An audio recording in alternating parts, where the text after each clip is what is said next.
Welcome to my channel Naidu గారి ఇంటి భోజనం. టుడేస్ రెసిపీ జీడిపప్పు ఉప్మా. ఇది బ్రేక్ఫాస్ట్ రెసిపీ. దానికోసం ముందుగా ఒక ప్యాన్ తీసుకున్నాను. ఆ ప్యాన్లో 2 స్పూన్ల ఆయిల్, 2 స్పూన్ల నెయ్యి వేసుకున్నాను. ఉప్మాకి నెయ్యి వేసుకుంటే బాగుంటుందండి. 2 బిగ్ స్పూన్స్ అండి, 2 టేబుల్ స్పూన్స్ వరకు వేసుకున్నాను. దాంట్లోకి ఆవాలు చిటపట్లాడాక కాస్త జీలకర్ర, 1 స్పూన్ వరకు మినపప్పు వేసుకున్నాను. మినపప్పు కొంచెం ఎక్కువే వేసుకోండి. ఇది ఒక నలుగురికి చేసే క్వాంటిటీ చెప్తున్నాను నేను. నలుగురికి ఎంత పడతాయో మీరు చూసుకొని చేసుకోండి. మా ఇంట్లో 4 పెద్దోళ్ళు ఉన్నారు. వాళ్ళ వరకు చేశాను నేను ఆ రోజు. సో చూసారు కదా, ఇది గోల్డెన్ బ్రౌన్ కలర్ వచ్చిన తర్వాత దీంట్లోకి జీడిపప్పు పలుకులు వేసుకుంటున్నాను.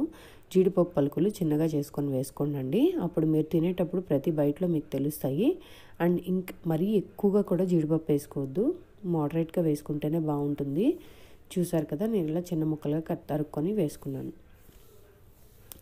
ఈ ఉప్మాకి కొలతలు అట్లా ఏముండవండి. అంటే నేను ఇది జారుగా చేశాను కాబట్టి, ఒకవేళ టైట్గా దగ్గరగా చేసుకునే వాళ్ళు ఉంటారు కదా, అలాంటి వాళ్ళకైతే 1కి 2 అండి కొలత. ఇలా జారుగా చేసుకోవాలంటే 1కి 3 లేదా 4 కూడా పోసుకోవచ్చు. కానీ ఇక్కడ నేను రవ్వ కూడా కొలతలాగా ఏం పోయినండి. మామూలుగా మనం వేస్తుంటే మనకు తెలిసిపోతుంది, అలాగే వేస్తాను నేను కూడా. సో ఇక్కడ చూసారు కదా, నేను కొంచెం కరివేపాకును ఇంగువ కూడా వేశాను. దీంట్లోకి ఒక 4 నుంచి 5 వరకు పచ్చిమిరపకాయలండి చీలికలుగా చేసుకొని వేసుకున్నాను. ఇదే కారం అండి, ఇంకా ఇదే కారము. కొంచెం అల్లం కూడా ఎక్కువ వేసుకోండి, బాగుంటుంది. ఉప్మాలో అల్లం కొంచెం ఎక్కువ వేసుకుంటేనే బాగుంటుందండి. చూసారు కదా, మీకు అల్లం, కొంతమంది జింజర్ గార్లిక్ పేస్ట్ కూడా వేస్తారు. జింజర్ గార్లిక్ పేస్ట్ కూడా నేను అప్పుడప్పుడు వేస్తాను.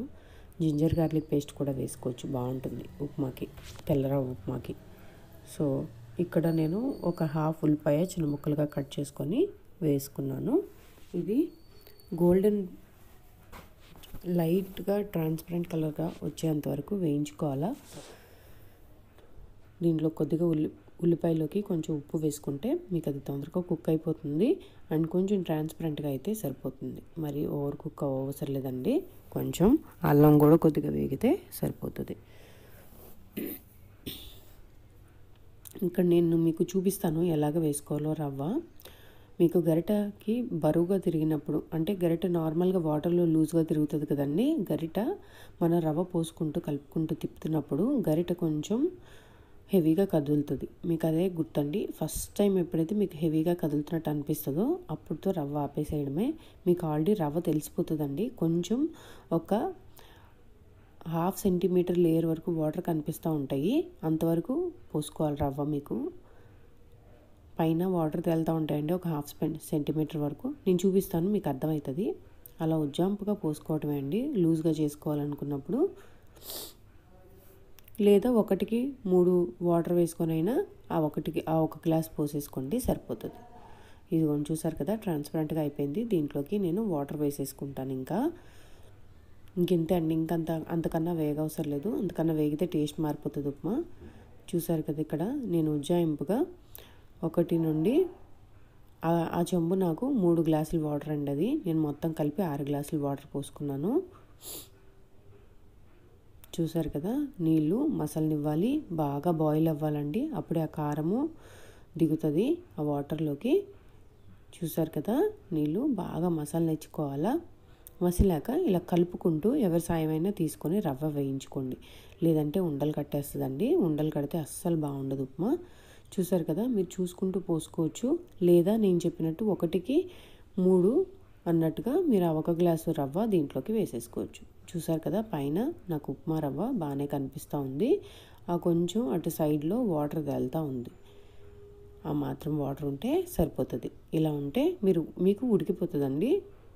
కొంచెం చూసారు కదా, పైన వాటర్ తేలుతుంది. చూసారు కదా, అది ఒక 1/2 సెంటీమీటర్ మేన ఉండాలి. అలా ఉన్నప్పుడు మీకు ఆ ఉప్మా పర్ఫెక్ట్గా వస్తుందండి, లూజ్గా చేసుకునే ఉప్మా. ఇంకా అంతకన్నా ఎక్కువ వాటర్ ఉన్నా మీకు బాగా లూజ్ అయిపోతుంది, అంతకన్నా తక్కువ వాటర్ ఉంటే గట్టిగా అయిపోతుంది. చూసారు కదా, ఉడుకుతూ ఉంది కదా, మీకు చేతుల మీద పడకుండా మూత పెట్టేసుకొని కాసేపు కుక్ చేసుకోండి, అంతే ఉప్మా అయిపోతుంది. ఒక 2 మినిట్స్ సరిపోతుందండి.